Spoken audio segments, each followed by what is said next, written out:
You're listening to the I Love You Keep Going podcast with George Haas. For more information, please visit our website at www.mettagroup.org. That's www.mettagroup.org. So welcome everybody.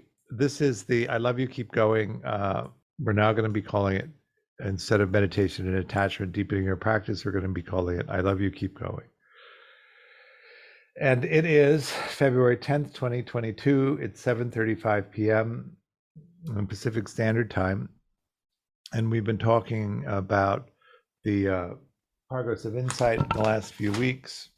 And tonight, actually, is the night that we would talk about the fourth of these stages.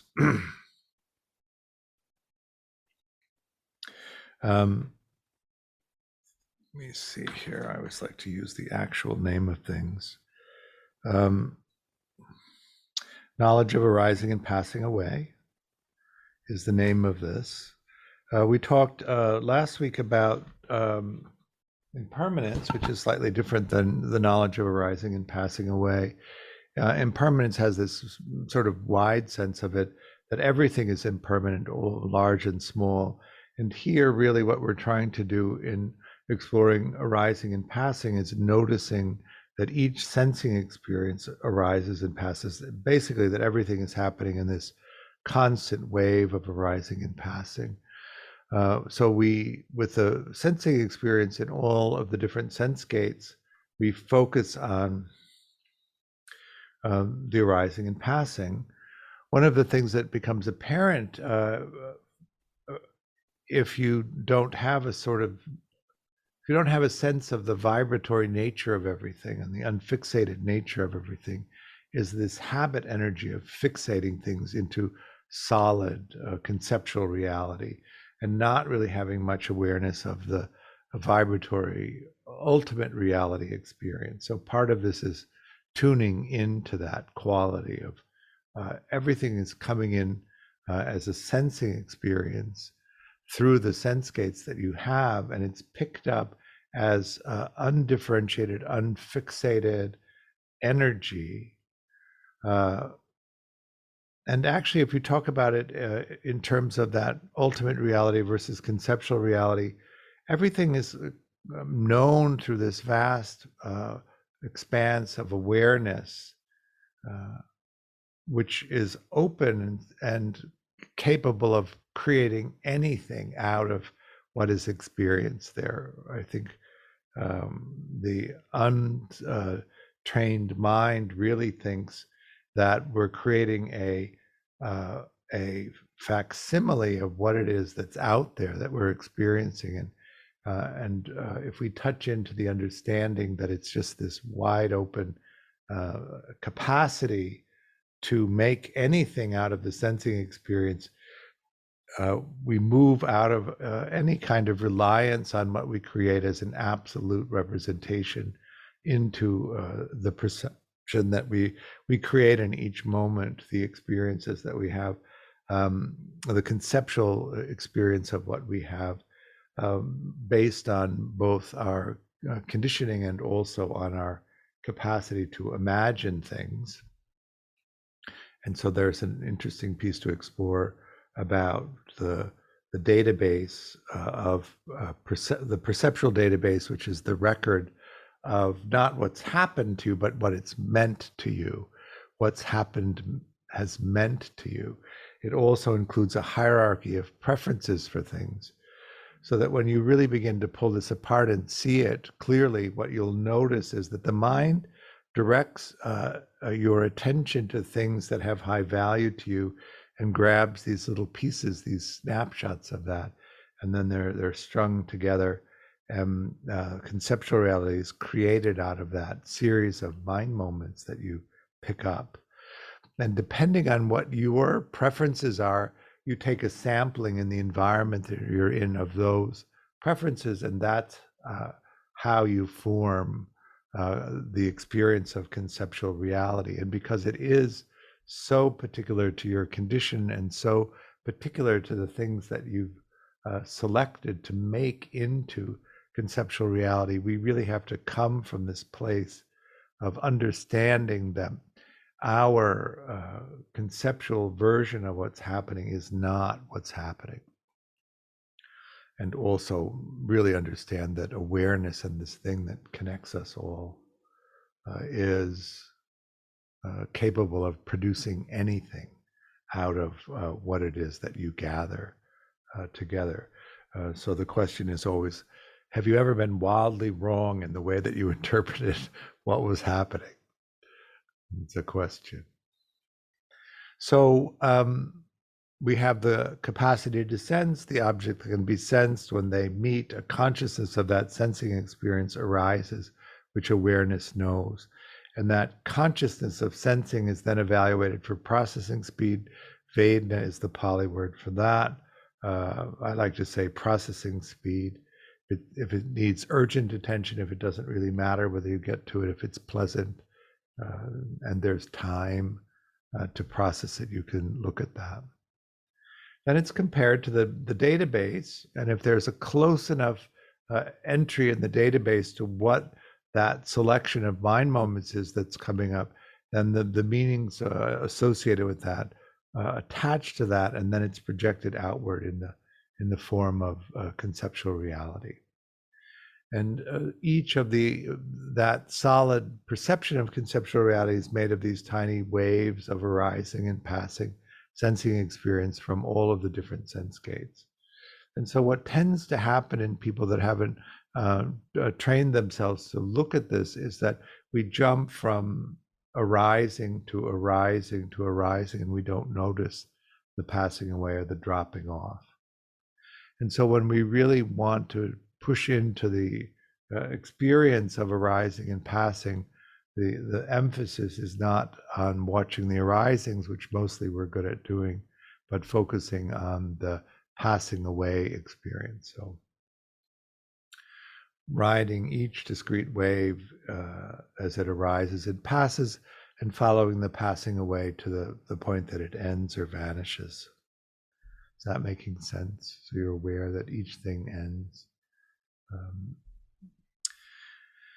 We don't have to have a complete experience of everything in the field where this is happening, because we can infer from a complete experience of a single event of arising and passing that all events that are similar to that will arise and pass in the same way. And so that's one of the things that we pull up from the earlier insights that along this progression. And then in meditation, we sit and we watch this experience of arising and passing. The technique that I usually recommend for this is the just note gone technique of Shinzen Young's, where the focus is really the passing away. So you're watching all of the sense gates at the same time, or wherever your attention is being drawn. And the object of meditation becomes the substantial dropping away or ending of any particular sense experience. Then you can begin to explore it in each of the sense gates separately, and then open up into the experience of the whole range of sensing experience arising and passing. Most of the time, it's a very sort of slow, matter-of-fact kind of experience. If you're not sure of the arising and passing, one of the objects that's easiest to use is the breath. You bring your attention to the breath, notice that it arises, passes, arises, and passes. So the out-breath ends. There may or may not be a gap between the end of the out-breath and the beginning of the in-breath. Usually the diaphragm contracting to create the in-breath is pretty substantial, so it's easy to track. Then you follow that dissipation of the vacuum energy that the expanding breath has as part of it. The lungs expand until they reach a capacity, and then the in-breath ends, and then it reverses, the diaphragm relaxes, the chest, the weight of the chest and the intercostal muscles contracting push the air out. You can feel that pressure, and then as the air empties, it dissipates, and then you're again at the end of the out breath. So each of those, the end of the out breath, the end of the in breath, is a gone. And then begin to move into other experiences. It may be that the sensing experience, the contact with the object itself ends, and so the sensing experience ends. But it could also be a process where the attention or interest in a particular object ends, and so your attention moves away to a different object, and so that's also a kind of gone in the experience, or an ending. One of the things that Shinzen calls flow is often called piti, and that's what it often means. It's a kind of vibratory, unfixated energy that can be in the body, and you can also follow that as it moves in each of the sense gates, still tracking the goans, and then that energy moves, can dissolve the barriers between the individual sense gates, and then also dissolve the barrier between inside and out. That's the direction that the arising and passing meditation tends to lead. The dissolution of the body is the fifth stage. In tracking the arising and passing, sometimes what you notice is that there's a kind of pulsating activity that is in awareness, which is it's this expansive and contractive pulsing energy. If that comes up, that's something to pay attention to. But what you begin to notice as you're paying attention to these passings away, or these gones, is that the fluid nature of conceptual reality begins to give way, and it becomes more jagged, more staccato. Some of you who are old enough and went to the movie theaters when they still showed film might remember a time when the film broke, and then that fluid motion of the experience on the screen becomes individual frames, and then of course the whole thing ignites into white light. But that is kind of a metaphor for what we're talking about here, where that fluid nature, that experience of conceptual reality, begins to give way, and it gets kind of vibratory or choppy, or I like to call it staccato.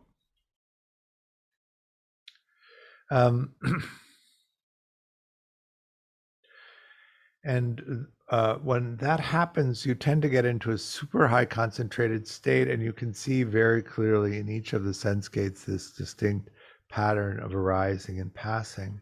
And this is often called the arising and passing event, where that fluid, constant experience of conceptual reality begins to break apart. And you can begin to see directly that that process of creating conceptual reality is a function of the mind, body mind, that's then projected outward, and is not an actual experience of what's out there.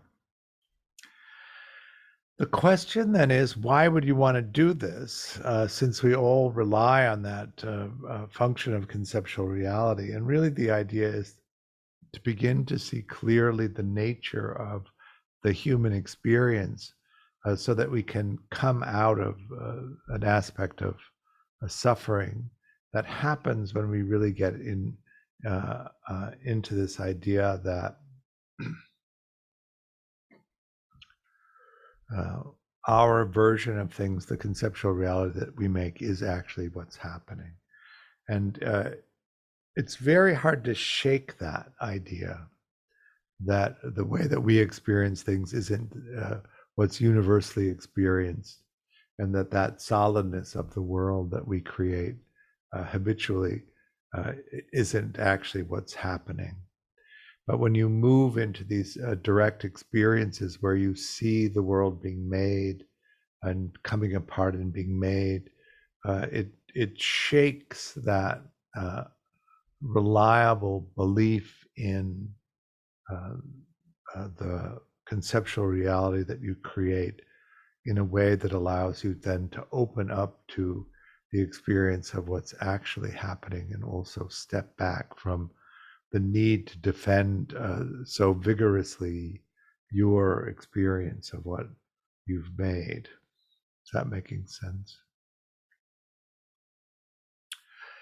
In that sense, it's quite freeing. But one of the things that comes up quite a bit as people get into this is that there's the potential for a fearful response to the loss of that solidness. So it's often talked about in Theravada circles as the point of no return. I like to say little Toto runs across the room where the terrible Oz is talking and pulls back the curtain, and then you see that it's actually a snake oil salesman and not the terrible wizard. You can't unsee that.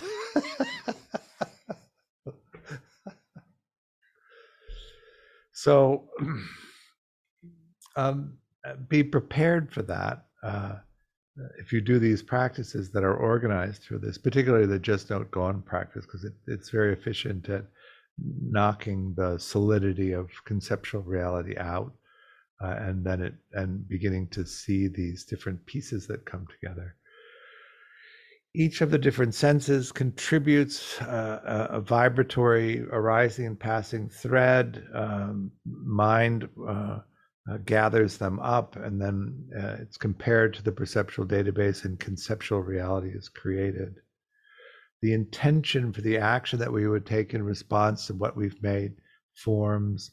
We take the action, we track the outcome. All of that is this process of the experiencing the present moment and functioning as we are. Once you begin to see this phenomenon, the belief in a solid self that's determining of all of this stuff also begins to come apart. You can see that the sense of self is made up out of the same arising and passing sensing events. And that can be very difficult to see through.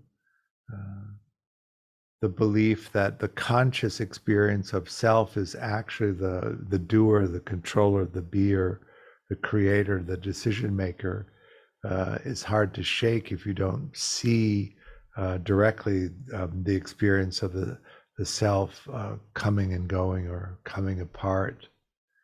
That actually what we're doing is this largely unconscious beingness that acts based on our conditioning and moves through the world like that, with the consciousness of self just as the monitor, just really as the I think Dan would say the Danness or the Georgeness sitting at the veto button, ready to veto it if it's a boneheaded idea. And if you're not mindful, of course, you just engage in the activity without monitoring it or without adjusting it. But it runs behind, a half second behind. And so when you really begin to see everything pull apart in that arising and passing space, you see that construct of self also pull apart. And then really what you're having is the experience of this doingness that you are. And then hopefully what happens is there's an opening to a kind of curiosity with yourself as to what you do. And you take an interest in it. It's really a positive interest in the experience of what you do, how you react, what is that conditioning like, so that you can begin to move in a skillful way through the world. So you begin by doing this just don't go on technique, noting each significant falling away or ending. And it's just something that you do constantly. You can do it as a walking practice. You can do it as a practice in life all day long, just doing it. You can do it in a sitting practice on retreat.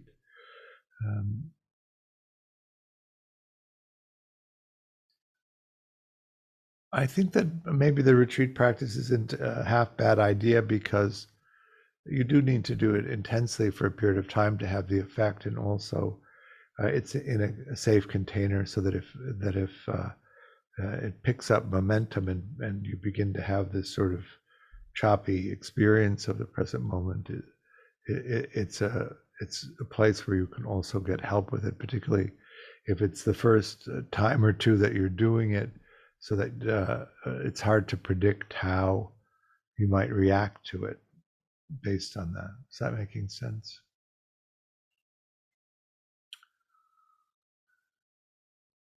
Until you begin to have these kinds of experiences, uh, meditation can be psychedelic, or it can be sort of generating of these insights, but the world and the self coming apart into these pieces, and falling into this super high concentrated state where every sensing experience that you turn to becomes this very clear arising and passing experience which you can track. There's a quality to that which is quite almost intoxicating, that the actual clarity of it, the vividness of it. And then as you move into the fifth stage, which follows pretty quickly most of the time, the sense of the boundary between the internal and external state of the body disappears, and you're just this energy experience. Again, in my experience of it, it's quite blissful. And then you're just this energy. How's that sound? And then you drop out of it pretty hard. That exquisite capacity to concentrate is completely lost. The sense of the self trying to reconstitute can be quite frightening. The having seen behind the curtain, the illusion of conceptual reality is also compromised, and there may be some desire to put that back together so that you can rely on it again. But again, once you're there, you can't really depend on it in the way that you might have before you notice that. And then that puts you into the knowledge of the miseries, or the dark night of the soul. There's a lot of conversation about that in the Theravada community, because if you do these practices, this kind of response to them is an ordinary outcome. And so it's important that you have a teacher or facilitator that actually understands what to do if these things happen to you, and is able to recognize them if they do happen to you, so that you have some help in integrating the experience. Often what I hear described in people who talk about the dark night or the knowledge of the miseries is that there's not a path out of the distress of the knowledge of the misery. So the sixth stage is fearfulness that the self is not solid, lasting, intrinsic, ongoing. The seventh is misery, that actually everything is impermanent, and you can't actually rely on anything, anything's permanence. And the eighth is disgust, is the English word often used for it, which is that you live in a body that's aging and isn't going to last either. Have you actually spent much time contemplating that you're in a body that's going to age and at a certain point die on you? What kind of ride is that?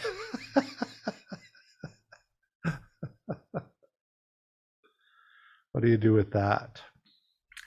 I think for most of us, we just kick the can down the road and don't even consider it. We are always able to imagine another compromise for how we have to get along.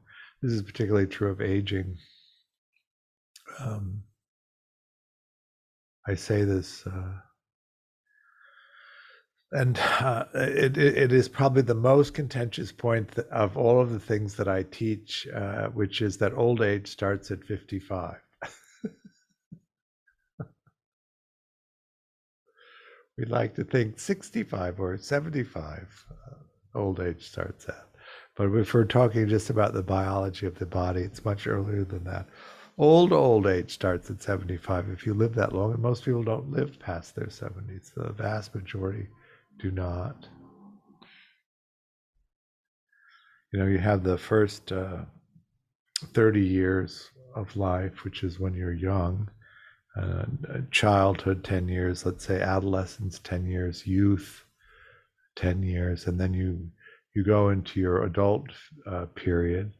So maybe the first 10 years of your adult period between 30 and 55 is getting yourself in a position in our culture, getting yourself in position for the run at the gold ring or the brass ring, depending. And then you hit 40, and that's actually that sprint of the adult life, 40 to your early 50s when aging really kicks in. And then you come into old age. There's a significant drop of energy when you hit your early 30s. There's another one when you hit your early 50s, another one in your early 70s. This is the consideration of this human condition that we're born into. You may recall that one of the Buddhist practices that's recommended for this is to contemplate all of the ways that you can die, or they have a corpse meditation where you contemplate the body you live in being a corpse and being scattered. One of the things I think that's useful about that contemplation is often that what happens in the dark night of the soul is this fork in the road where one direction leads to nihilism. Nothing lasts, nothing can be counted on, so nothing matters. You don't have to engage in anything, and maybe actually detaching and disengaging from the activity of being alive is a better solution, because at least you don't have the pain of losing everything. But you still lose everything. The other direction is this engagement in everything, just going in, full in each moment that you can go full in, knowing as you do that you are going to lose it anyway. So there isn't this pretense that you can somehow hold on to it or make it last longer. There's this knowledge in going into it that it's going to be lost. And so you want to engage it as fully as possible, and then lose it and get really good at losing things so that you don't suffer so much from that arising and passing. Again, that arising and passing. Is that making sense?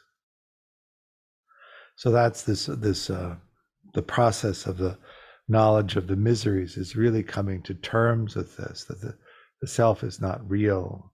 It isn't that there isn't a selfing activity, there is, and it isn't even that it's not a good central organizing information structure in us. It is, but it isn't permanent and ongoing. It changes. The second is, of course, everything changes, that nothing will last and that everything will be lost. And then the third, that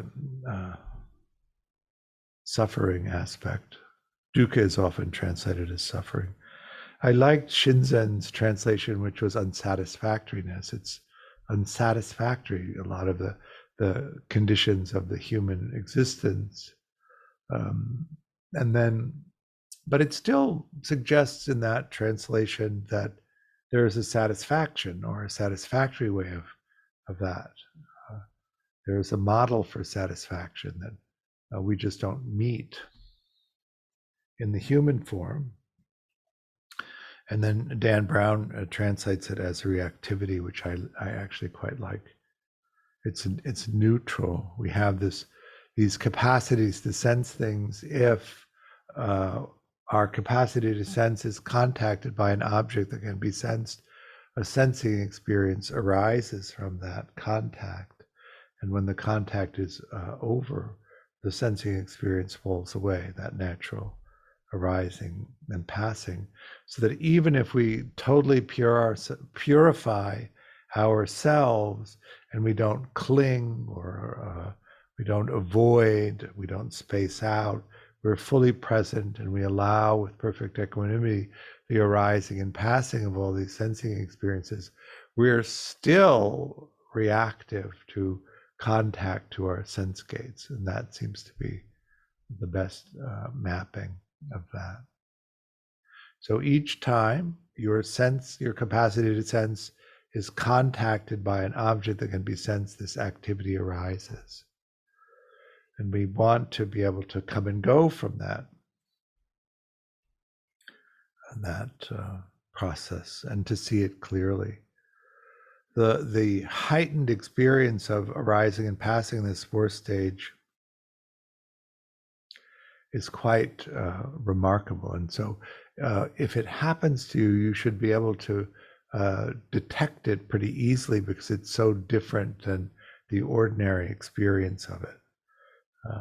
It's one of the reasons that they call it an arising and passing event, where you just see quite vividly this in each of the sense gates that you turn your attention to, the arising and passing. And because you can see it so clearly, it doesn't blend together in that fluid experience that we often have of conceptual reality. It doesn't buzz the way that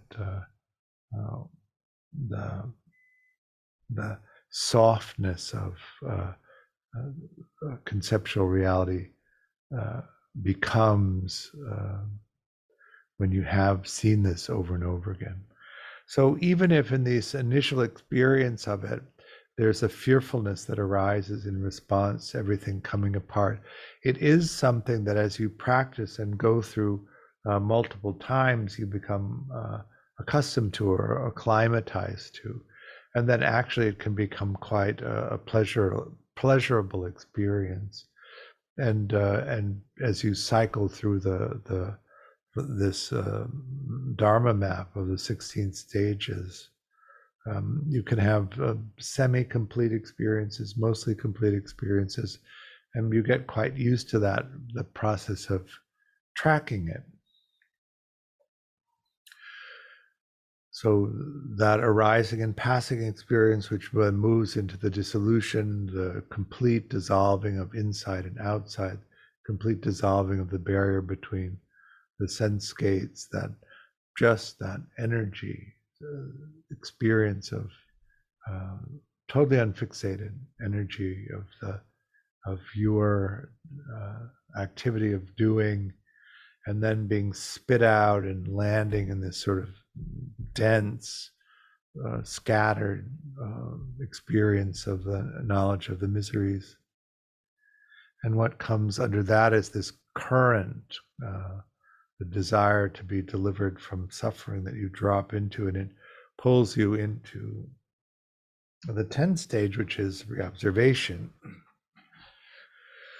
Mainly what we're looking for there is this penetrating understanding of the nature of the three characteristics which we started with on the third stage.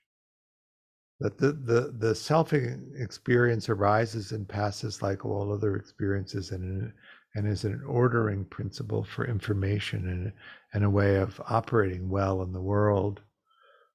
Everything is impermanent, and that direction mainly I'm advocating that you engage everything as much as you can, because it's going to be lost.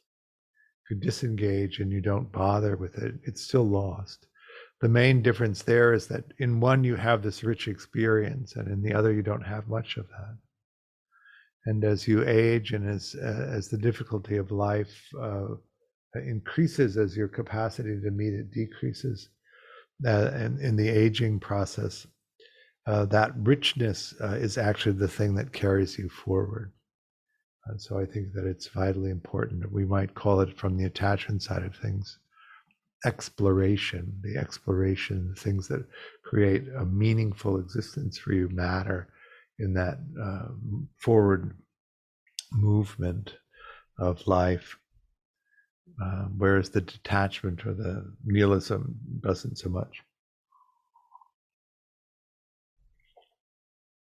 Then you coast out of that into kind of equanimity, and that place of being, that operating out of that place of equanimity is a great place. Any questions about all of that, Sarah? Yeah, I'm still not really clear what reobservation is. So I get that it's the end of this third part where we're in misery and then we move into equanimity. But what are we reobserving the other parts of that first? Reobservation means that you integrate deeply the three characteristics of existence, so that you know that there is no solid experience of self. And so in each present moment as it arises, after that insight, you don't fixate or rely on the sense of self anymore. So you don't have the suffering that comes from that. I see. Everything is impermanent, and you accept that and experience it as impermanent, and you don't cling anymore to the things that you want, and you don't resist anymore the things that you don't want, because you know everything is in this pattern of arising and passing. So the things that you want and that are agreeable will pass away, and the things that you don't want, that you resist so that you don't have to have them, will also pass away. There's no need to do that. Almost Then, like a bridge from the dukkha to the equanimity. right. I see. And then the third is the dukkha, or the first level of dukkha is the old age, sickness, and death aspect. You don't quibble with that anymore. That's where that engagement comes from. You really engage everything, because everything will be lost, including this incarnation, or this life, this body. The second level is where you get, sometimes you get what you want, but then you lose it. You go into trying to find meaning, knowing that even if you find it, you'll lose it. It doesn't inhibit you from that. One of the things that happens a lot to people as they get older is that the disappointment of not actually getting things or losing them begins to accumulate, and it can become a really inhibiting force moving forward. It isn't that you don't want to try again, but sometimes getting the actual getting of it isn't worth the risk of the disappointment if you don't get it, and so you simply stop trying. This is particularly true of intimate relationships. You stop trying because the disappointment of another failed relationship is too great. Then sometimes you don't get what you want, and that also can be a source of not trying anymore because of the disappointment of that. And then sometimes you have to put up with things that you don't want. So you can become very protective of yourself and very limiting of the kinds of things that you're willing to risk, so that you don't have to put up with things that you don't want, which can be very confining in terms of meaning. And then the last one is the subtle, constant, ongoing irritation that nothing is exactly the way that we would have it if you were in charge of anything. And a lot of people really get very confining about what they're willing to do or not do because of that aspect of it. The more out of control that they feel, the more the need for some kind of rigid structure arises.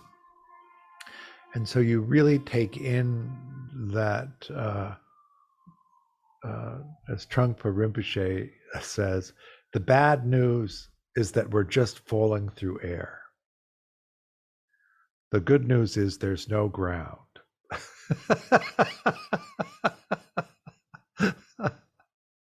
So when you really take in how precarious all of this is, and then you find equanimity with it. That is an amazing place to be, right? Because you can really go for things, whether you get them or not is not not the make or break of it all.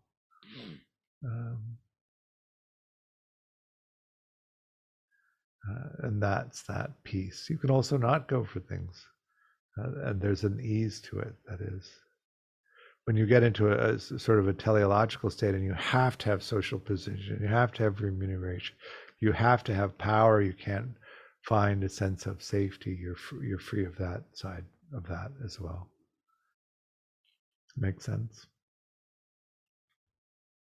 And actually, that's probably why you can come into this plane of equanimity, right? Because you're not grasping, you're not aversive, you're not spacing out. You're actually able to be in the terribleness, I like to say, the terribleness of the present moment. What's so terrible about the present moment that we can't even inhabit it for a few seconds? So let's do some meditation practice using the just not gone technique. And I'll give some instructions as we go along.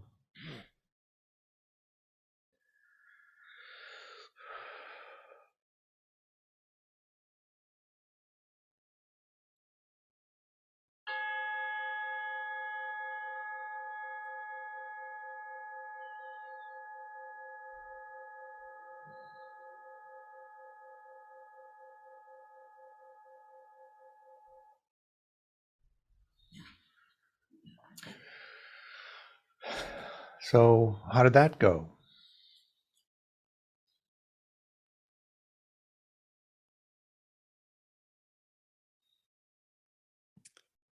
I was pretty tired, so I had trouble staying with it and staying awake. Uh-huh. So that's how it went. I didn't get to any PT. I got a little frustrated and just sleepy. Okay. Anyone else?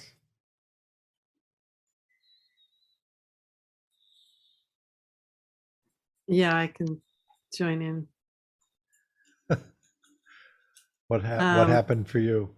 Yeah, so this was my first time doing it with you, and I was really sort of moved on how my attention, focus, concentration stayed with it for a really long time. Mm. And then there was a segue. We were going from one to another, right? We were going from Shinzen to something else, and something jolted in me, and it was this, it was like I could hear the words, "You will expire." And that just threw me off guard. It was like, "You will expire." And maybe it had something to do with your lead-in talk about All right. impermanence and death. And after that, I realized I was sleepy a little bit and jolting with keeping up. And then I had to end about 5 minutes before you ended. So, Okay. but that I will expire. You will expire. I was like, what did you say? I thought they said you will be fired from my Oh. job. And I was like, you will be, oh no, I will expire. So then you just have to say, what's the expiration date? Yeah, I didn't. Yeah, I was like, okay, tell me when so I can be prepared. I don't know. I once had a Vedic astrologer tell me actually Oh, really? what year I would expire, and I'm like, you have no right to tell me that. It's not predestined. I didn't like it because it was Oh. earlier than I thought it would be. So Oh, interesting. can't I extend it? That seems pretty early. They say, well, this is what the Vedic astrology says. Oh. We don't know, I don't think in reality, our expiration date. Is it up there in the Akashic records somewhere?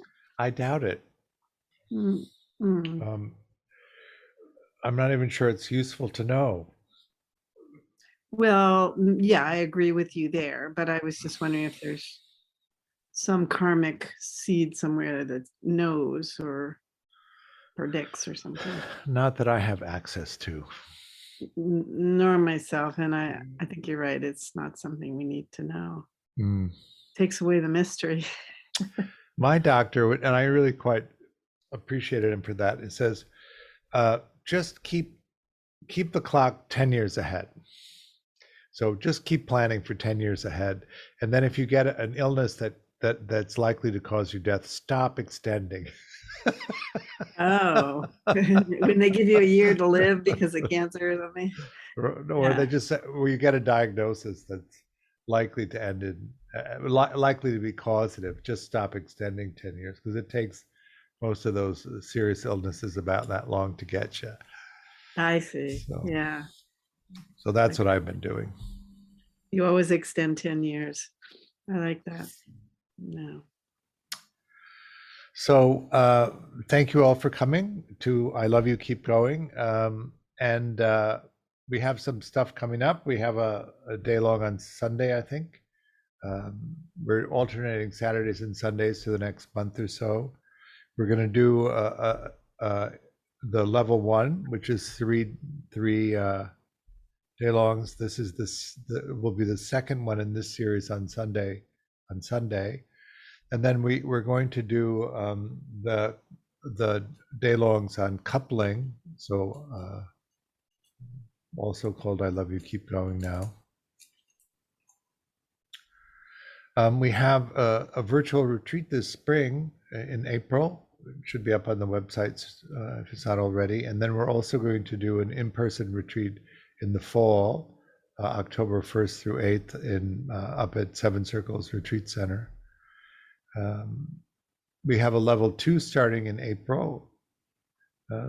So take a look at that as well if you're interested in doing touching into the level 1 and getting a sense of what the attachment work is like, and then doing a deep dive in the level 2.